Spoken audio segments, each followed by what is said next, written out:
Stellar Blade that Game's alright. I people heard it's like and alright. talk about, Yeah. and, the developers of Stellar Blade are expecting that the PC version is going to outsell the PS5 version.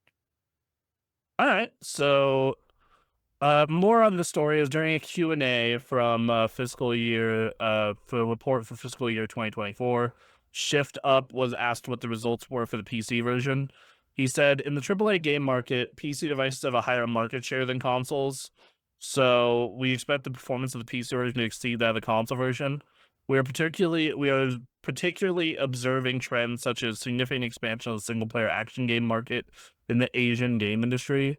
We've identified and analyzed both successful and underperforming cases of console exclusives on PC, and we're preparing to release the game in a way that can ensures the continued success in the PC market.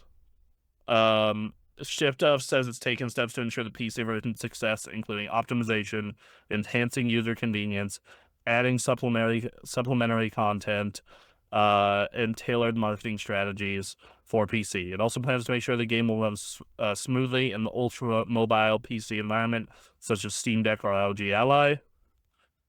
They have stated the PS5 version has sold more than 1 million copies worldwide. It said the fact that the game has been continuously updated like a live service means it's steadily building a strong global fandom for the Stellar Blade IP. Yeah.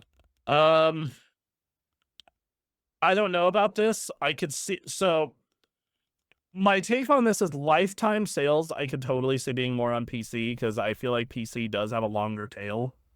Like I do hear a lot Yeah. of stories about PC games like coming in and being like, "Oh yeah, we got all these additional sales like over time because people waited for sales or people just heard about it late or PC players don't want to spend money on games."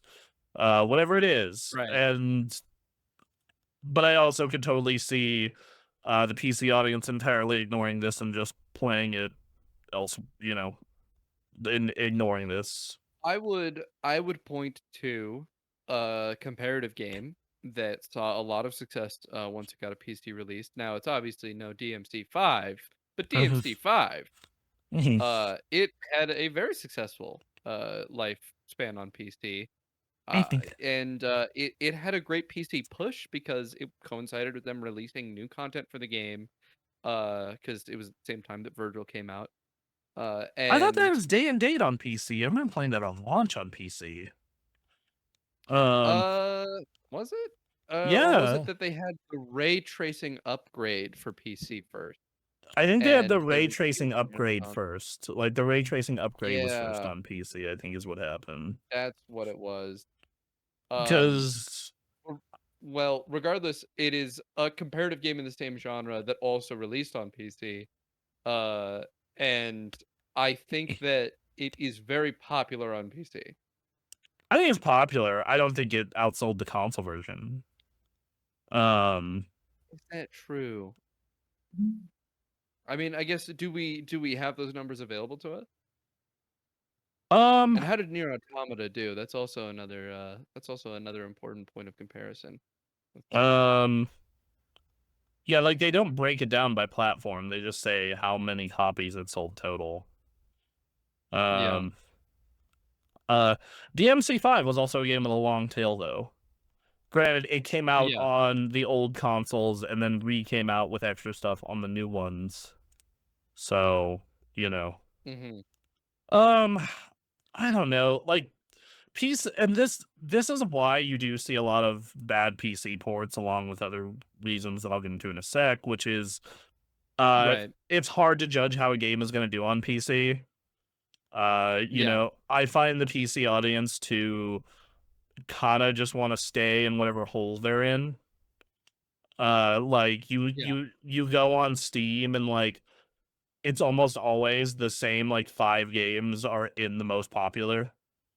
Every now and then a new one Right. will sneak in, but it's always just like, "Oh yeah, it's Dota, Counter-Strike, Stardew Valley, whatever the most recent CD Project game is."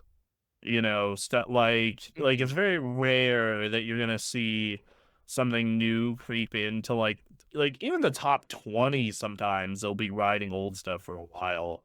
Like right now, Kingdom Come 2 is doing well. and like Yeah. so is Civ 7, but I guarantee you after launch week that's going to peter out real hard.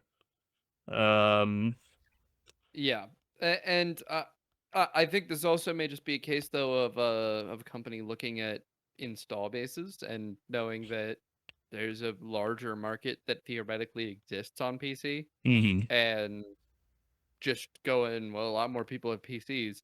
It wouldn't be the first company to posit such a point while basically only having the evidence that bigger number over there. So bigger number mean more sales. Right, versus like, well, yes, but also how many PCs can run Stellar Blade and run it well? How is the PC audience the type of play people who are gonna play Stellar Blade? Is Yeah. is like, do they know about Stellar Blade? Like, there's a lot of questions that come to mind. Versus like, I look at console and I think that there is a reason that all these companies tend to do console ports first, be it Grand Theft Auto, Stellar Blade, whatever it is. And I don't think it's always Mhm. a co-marketing deal. I think that it is genuinely, yo, dog, these people are actually going to buy the game new at $70, $60, whatever the full price is. Yeah. Yeah, and I know that a common thing that people developing for PC have as a problem is variability in PC specs. Yeah. uh, you have to account for if you want to capture that large audience that is the whole reason to move to PC. You have to account for the fact that people have really, really different amounts of power in their rigs, and you have so that means that you have to account for really different scenarios when it comes to the resources available to your game, and Mhm. that can cause unexpected issues that developing for a console doesn't make you deal with, because the console will always have the same specs. You know exactly the range that you have to be developing for, know exactly how it's going to run on everyone's version of it. Whereas accounting for, a dude with a 1080 in his PC and a dude with a 5090, that's way more complicated when it comes to like knowing how it's going to work on that hardware. Well, yeah, exactly. Like you have, like you want to target the lowest common denominator and scale up from there, but you don't even know how different, like, what you can count on in those. Like, yeah, I have a 3080, but dude, there's like 10 different 3080s. Do you have an overclocked 3080? Do you have Right. a 3080 that's been underclocked?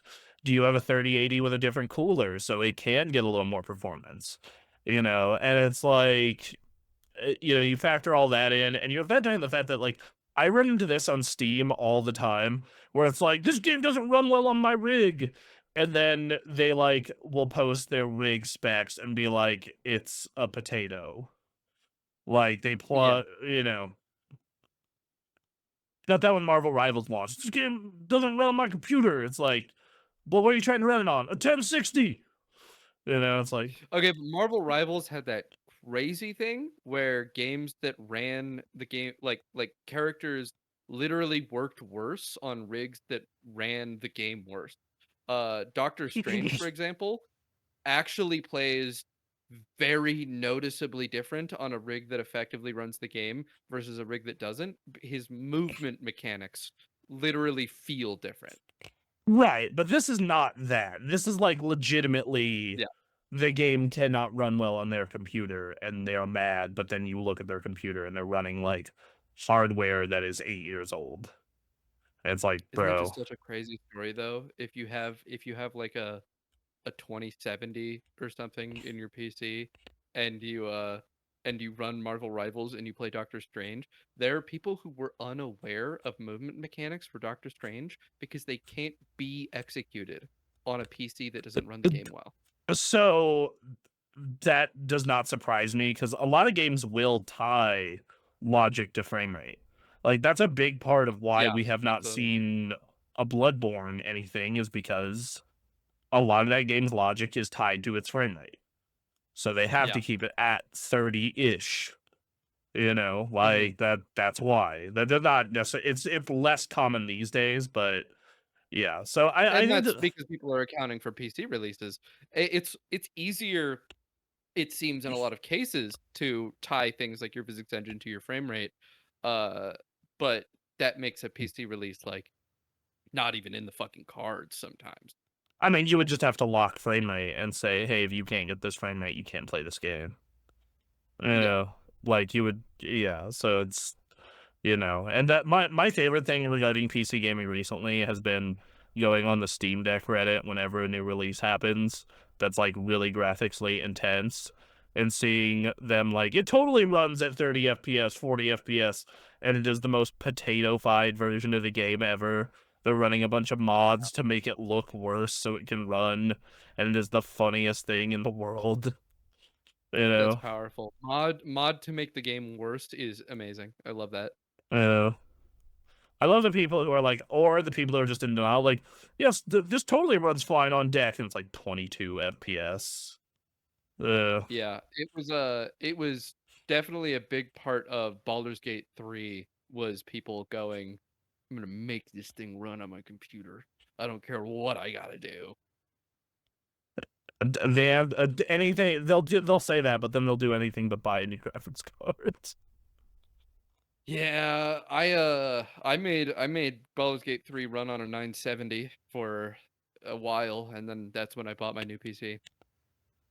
Right, but like if you did not go mad doing it. My girlfriend was having problems, and then I told her it's probably because the game asks you to install it on an SSD, and yours is full, so let's just put another SSD in your computer. And we did, and Yeah. lo and behold, it worked. Um, Yep. that's another thing that's catching a lot of people on PC these days is they're not aware of the SSD requirement, and they're like, why do all these games run like shit now? It's like, because you're not following the instructions that the game yells at you to do. You have to Yeah. install it on an SSD. Um, Yeah. but I did, developing for console is easier. Back to the original topic, is like it's easier because you're only targeting two specs on PlayStation, two specs on Xbox. You're looking at, you might have some extra money coming from the developer, or sorry, the public, not the publisher, the the console SDK owner, along with them helping you get the game running and on the platform. I think that you also have the factor of, I really do feel that if you look at the top selling games of most years, I'd be willing to bet a lot of that is from consoles. Now, I do think that Stellar Blade releasing on PC does have one major advantage it didn't have during its original release. Is it mods? And that is also that things have toned down from the great controversy that occurred during the original release in which people were screaming at Sony for how dare you censor my goon content. And things aren't so controversial around Stellar Blade anymore. People have calmed down. There's not a bunch of weirdos making video petitions about fixing Stellar Blade. They it's just gonna come out. It's just gonna Yeah, come out on now YouTube. there's just gonna be a bunch of weirdos making Gooner mods for it. That's what they're Yeah. gonna be doing. And yeah, it's been regooned. Don't worry, everyone. You can put it back in. The great gooning of our time has begun. Yeah, the great gooning of our time has begun. And I think not having that negative attention around it could give them the opportunity to do a marketing push. And I know of a lot of people who were completely turned away from Stellar Blade just because they were like, yeah, I don't like all this stuff going on there. I don't like whatever the deal is with the people talking about that. I'm just not gonna touch that game. Even though from everything I've heard about it, it's actually like pretty dope. It was pretty cool. Like I did the trial on PSN and it seemed neat. I was definitely gonna wait for it to be on discount. I don't know. It feels like every time a game gets ported from console to PC late, it doesn't live up to expectations unless there's a lot of novelty behind it. Like I know that there's been Yeah, multiple stories about like, yeah, all these Sony PC ports, they just kind of sell okay. yeah, They basically are a giant marketing billboard for people, which I've said before, I think it's brilliant the way Sony handles this, where they're like, they put the game out on PlayStation, and then 1 to 2 years, to in some cases 3 years later, put it out on PC right as the next one is coming out in the next year. I think that is Right. so brilliant because it's like, oh man, I loved Spider-Man, I loved God of War. Oh, the new one's out, it's on PlayStation. Fuck it, I'll buy a PlayStation. You know, Yeah. I think it's Overall, though, brilliant. I think the idea that they're gonna outsell the PS5 version on PC is naive if it isn't paired with a pretty extreme marketing push. Which I don't think. I think. Well, I don't know. They don't have that Sony co-marketing money, but the game did well enough to where they might have their own war chest to market it. So Yeah, possibly. and then of course the Gooner vote is pretty popular in video games today. So Well, you know, and they have the Goon money. They have the Goon yeah. money from their gotcha games that they make. I believe Does they Shift Up make Shift Up gotcha is games? associated. I believe they're associated with a company that has gotcha games. It's Crane developer. Oh yeah, they make Goddess of Victory, Nikkei, and Oh, the Gooner gotcha game. Nikkei. Yeah. yeah. That's the one. So yeah, then okay, so they got Gooner money elsewhere to fund the PC marketing campaign. So Yeah. we'll see. We'll probably see a big push then. You know. Yeah. All right, good to know. More gooning at 11. Yep. All Mhm. right. So next